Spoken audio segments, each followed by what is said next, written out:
Спонсор программы «Крик» – Центр «Автопром». Техосмотр недорого. В эфире телеканала «Юрган Крик». Криминал и комментарий в студии Таисия Жакова. Здравствуйте. Сегодня подведем итоги недели. Прибыльная стройка. 5 руководителей крупных строительных компаний обвиняют в мошенничестве на республиканских проектах. Дорожная война.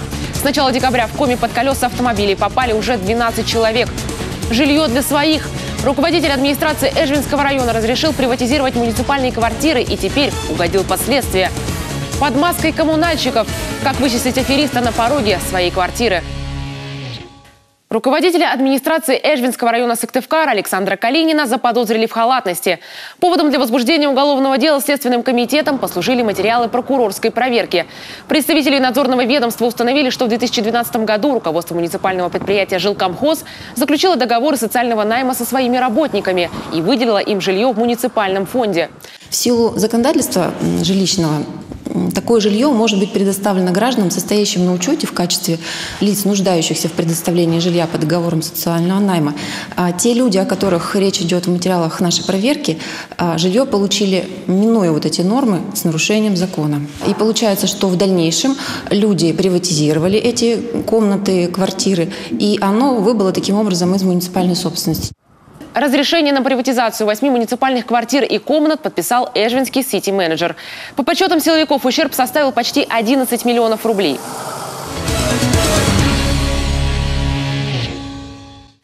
Сыктывкарский суд приступил к рассмотрению уголовного дела в отношении 5 руководителей крупных строительных компаний.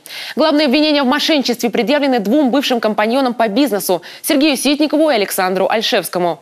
Общая сумма похищенных средств перевалила по версии следствия за 330 миллионов рублей и касалась нескольких республиканских проектов топ-уровня.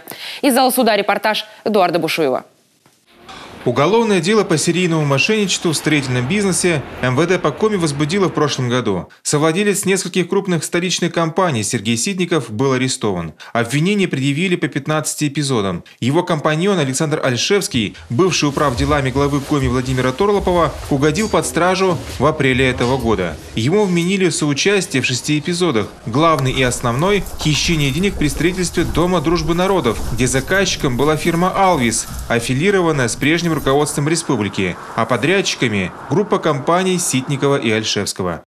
Стоимость договоров была определена в размере, существенно превышающем размеры на строительство данного объекта. В результате Ситников и Альшевский похитили денежные средства ООО «Алвис» в размере свыше 241 миллиона рублей.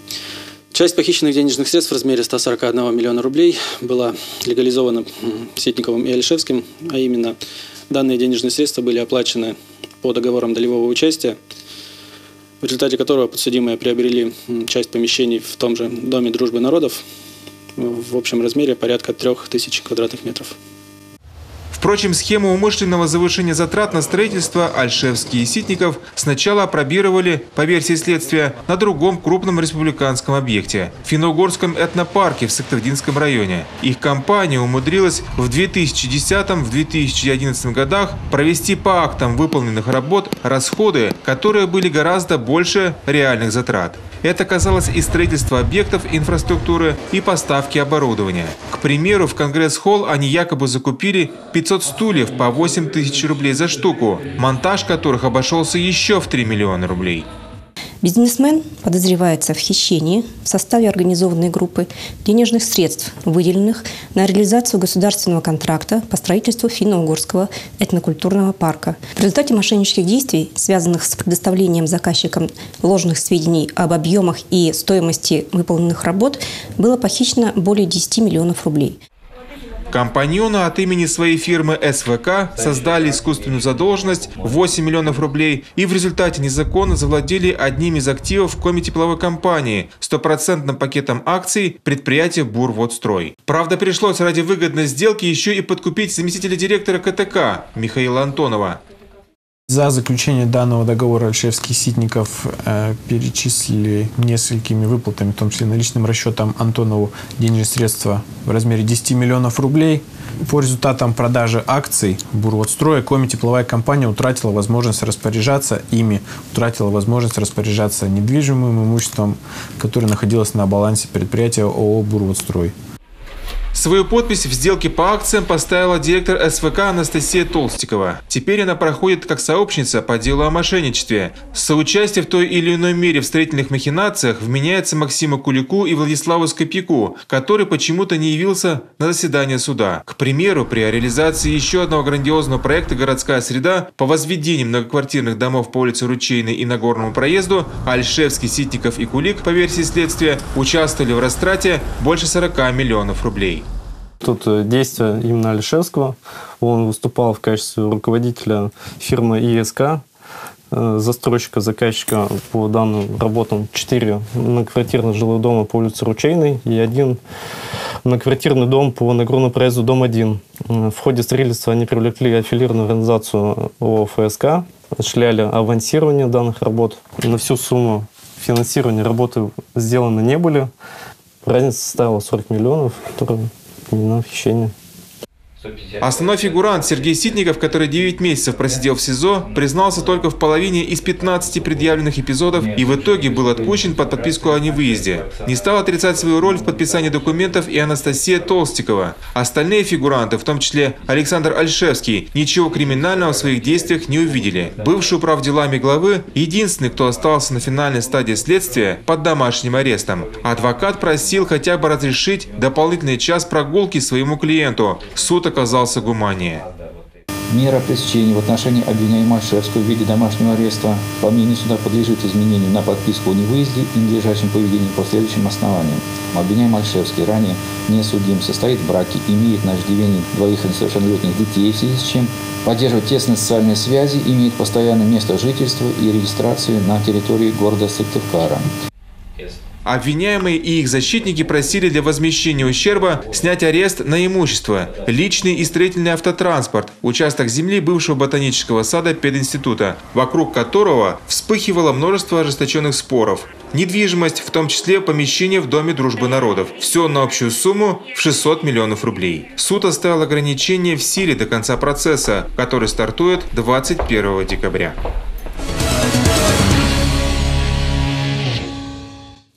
В Коми автолюбители продолжают сбивать пешеходов. В декабре под колеса машин попали уже 12 человек. 1 погиб, остальные получили различные травмы. Большинство таких наездов приходится на вечернее время, когда видимость для водителей сильно ограничена. О резонансных ДТП репортаж Антона Булаева. Вечером 3 декабря в Емве под колесами «Лады» погибла 52-летняя женщина. Пенсионерка переходила улицу Дорожную в неположенном месте. Уйти от столкновения водителю не удалось. От полученных травм пожилая женщина скончалась на месте, не приходя в сознание. В тот же вечер в Сыктывкаре на перекрестке улиц Интернациональная Энгельса прямо на пешеходном переходе сбили женщину. Момент наезда попал на видеорегистратор. У пострадавшей врачи обнаружили ушиб ноги и сотрясение головного мозга.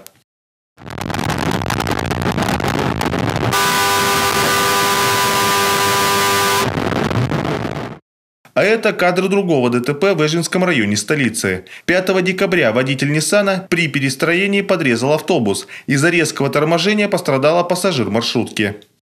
Nissan Премьера двигался по улице Мира, напротив дома 62, выполняя маневр поворота направо с крайней левой полосы движения, не уступил дорогу и совершил столкновение с автобусом «Нефас», водитель которого двигался в попутном направлении по крайней правой полосе движения.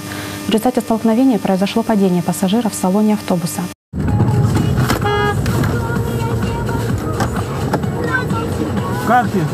В тот же день в Эжинском районе Сыктывкара во дворе дома по проспекту Бумажников чуть не погиб 8-летний школьник. Мальчик буквально выскочил на дорогу из-за припаркованной машины и попал под колеса Рено. Мгновенно остановить авто и уйти от столкновения водитель не смог. К счастью, ребенок отделался лишь ушибом ноги. Чуть не погиб после наезда многотонного грузовика на трассе Вятка житель поселка Коржинский Прилузского района.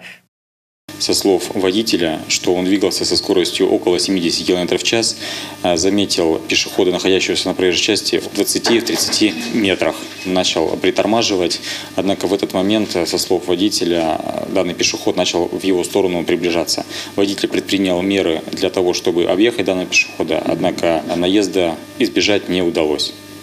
С открытой черепно-мозговой травмой в тяжелом состоянии 23-летнего пешехода госпитализировали. По словам очевидцев, сельчанин был в темной одежде, без светоотражающих элементов. Имел явные признаки алкогольного опьянения. Кровь пострадавшего взяли на исследование. Полиция проводит проверку по факту ДТП.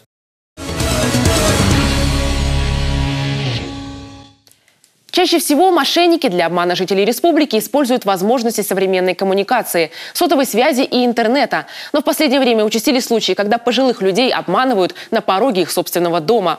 В зоне риска прежде всего доверчивые пенсионеры, которые приучены открывать дверь любому представителю коммунальных служб.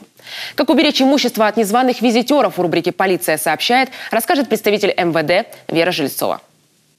Мошенники очень тщательно выбирают своих жертв. Это прежде всего пожилые люди, которые находятся дома одни. Одинокого человека проще отвлечь и обмануть. Есть 3 самые распространенные схемы обмана на пороге вашего собственного дома. Рассмотрим каждую отдельно. В дверь стучат неизвестные и представляются сотрудниками газовой службы или другой обслуживающей организации. Обычно мошенников 2. Они сообщают о необходимости замены старого оборудования. Один из визитеров уводит жертву на кухню, например, для проверки газовой плиты или колонки, а второй в это время ходит по квартире, ищет ценности и деньги. Когда сбережения найдены, аферисты забирают их и быстро уходят.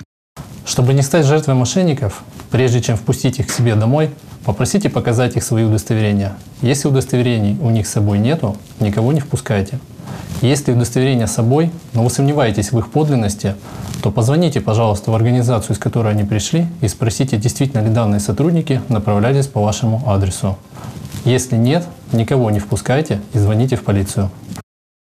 В Сыктывкаре уже не первый месяц некая фирма распространяет информацию о необходимости замены счетчиков учета воды. В этих листовках имитируются квитанции об оплате коммунальных услуг. В них четко обозначается срок, например, с 23 ноября по 23 декабря 2017 года. Хозяин жилища звонит по указанному телефону и договаривается о приходе мастера. Представитель компании продает счетчик за цену, которая в несколько раз превышает рыночную.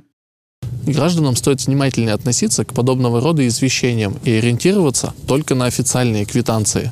Если у вашего счетчика учета воды кончился срок эксплуатации, то вам стоит обращаться в свою управляющую компанию или ТСЖ. Не вызывайте домой псевдомастеров из, мягко говоря, странных фирм и предупредите об этом своих близких и родственников, особенно пожилого возраста.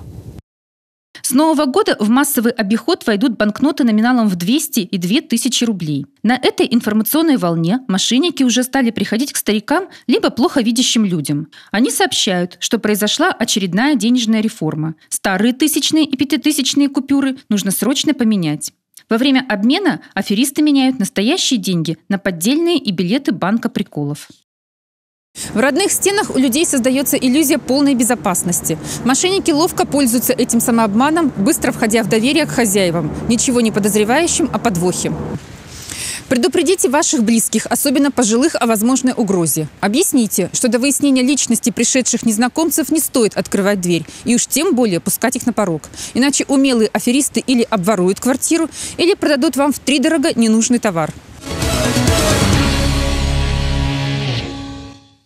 Вы смотрели «Крик». Криминал-комментарий в студии была Таисия Жакова. Этот и другие выпуски программы вы найдете на нашем сайте urgan.rf или посредством функции управления просмотром IP-телевидения Ростелекома. А сейчас наступает время новостей. До встречи на телеканале Юрган. Спонсор программы «Крик» – Центр «Автопром». Техосмотр недорого. Техосмотр недорого. ООО «Центр Автопром». В 350 метрах от ГИБДД. Сразу за вторым железнодорожным переездом. Местечко Дырнас, дом 108/4. Телефон 550 830. Работаем без перерывов и выходных.